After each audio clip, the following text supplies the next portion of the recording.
O projeto Jovens Floresta ele surge em 2023 como uma iniciativa do Tribunal de Justiça, mas como um projeto piloto.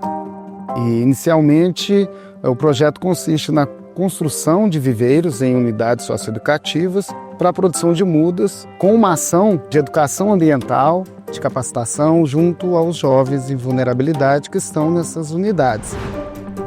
No final desse ciclo de 2023, um dos pontos que eles levantaram foram as questões técnicas. Então, visando trazer robustez para o projeto, ampliar a sua atuação, a CLAM foi convidada, a fazer parte desse projeto. Então, a gente sentou e redesenhou, conversamos bastante, visitamos as unidades e assim a gente iniciou um novo ciclo, um ciclo de 2 anos, que está finalizando agora, com a implantação de 3 viveiros em outras 3 unidades, que é a Unidade Santa Clara, Unidade São Luís e Unidade Venda Nova, onde a gente apoiou na implantação e faz o acompanhamento desses viveiros junto aos jovens que têm atividades ali semanais nesses viveiros.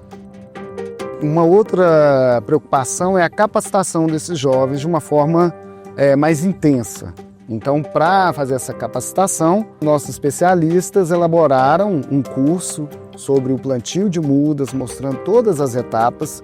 Então, a gente teve um curso presencial que aconteceu na Fundação Zoobotânica. A gente teve uma atividade também no Parque Renato Azeredo, com os jovens, sobre o georreferenciamento de mudas. Então a gente mostrou todas as etapas, qual a finalidade, como acompanhar o plantio dessas mudas. E com a ideia de trazer perenidade, além do curso presencial, foram desenvolvidas videoaulas e passadas para as unidades para que elas repliquem para outros jovens que venham a fazer parte dos Jovens Florestas. Um ponto que a gente considerou muito no redesenho desse projeto foi o desdobramento. Então você tem essa etapa da produção de mudas e aí o que acontece com ela?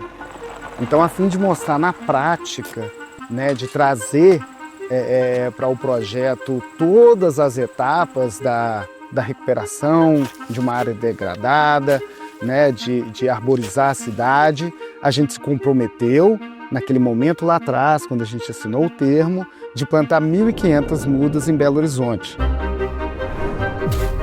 Então a gente já teve no ano passado o plantio de 500 mudas no Parque Brejinho e no Parque Renato Azeredo. E agora a gente está na etapa final do plantio dessas 1.500 mudas. Então hoje a gente está aqui no bairro Lagoa, em Belo Horizonte, fazendo o plantio de 1.000 mudas. E também é importante frisar que não acaba aqui. A gente planta, monitora e acompanha o desenvolvimento dessas mudas. A gente está executando um plantio de restauração florestal, a implantação de um povoamento florestal com espécies nativas. Isso só é possível com planejamento. Então, assim, ainda que seja uma atividade bastante orgânica, a gente tem que seguir alguns passos para obter o sucesso desejado nesse plantio. E a gente divide numa etapa pré-plantio, que é onde ocorre o planejamento, uma etapa de plantio propriamente dita, e uma etapa pós-plantio que são as manutenções, para a gente atingir o estágio desejado desse plantio. Nessa área aqui no bairro Lagoa, a gente está fazendo um plantio bastante adensado, A gente está utilizando um espaçamento 1 por 1, A escolha desse espaçamento, ela leva em consideração o porte das mudas que a gente está utilizando, mato competição na área, Então, esse espaçamento adensado, ele objetiva uma rápida cobertura da área, Nessa área, para além dos benefícios paisagísticos associados ao plantio, a gente tem um serviço ambiental prestado por esse plantio, porque ele está localizado numa área de preservação permanente, e isso, consequentemente, implica também na escolha das espécies, A gente opta por utilizar espécies higrófitas, que toleram essa alta umidade, Então a gente está utilizando aproximadamente 30 espécies nesse plantio, espécies adaptadas a essa condição edáfica da área. A gente está utilizando algumas espécies de ingá, ipês, tamboril, oiti.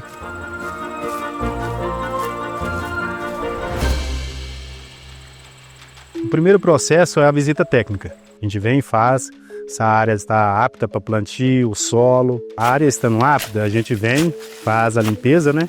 A gente faz a perfuração, o coroamento, né? A adubação e o plantio, que a gente vem, traz as mudas e coloca no local. É um serviço árduo, querendo ou não, mas é bem benéfico. Não só beneficia a gente, como a fauna, a sociedade.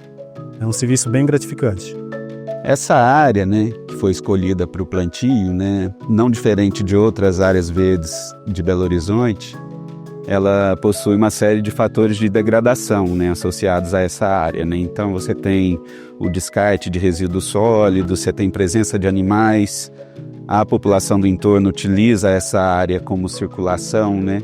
E a gente entende que, apesar de todos esses passivos, de todos esses fatores de degradação, essas áreas elas deveriam ser prioritárias para a conservação, para a preservação, né, para esses projetos de restauração florestal, justamente porque elas estão localizadas em setores vulneráveis da sociedade, né? Então, assim, essa população do entorno, né, que utiliza essa área para descarte de material, né, ela acaba sendo impactada, né, pelos benefícios desse plantio, né? E isso a gente percebe que às vezes gera até uma mudança cultural, né? A população para de descartar o material nessas áreas, né? Tem um cuidado com essa área, né? Porque ela se beneficia diretamente, né, desse plantio que a gente está realizando. O Jovens Florestas ele é um projeto muito importante para a Clã.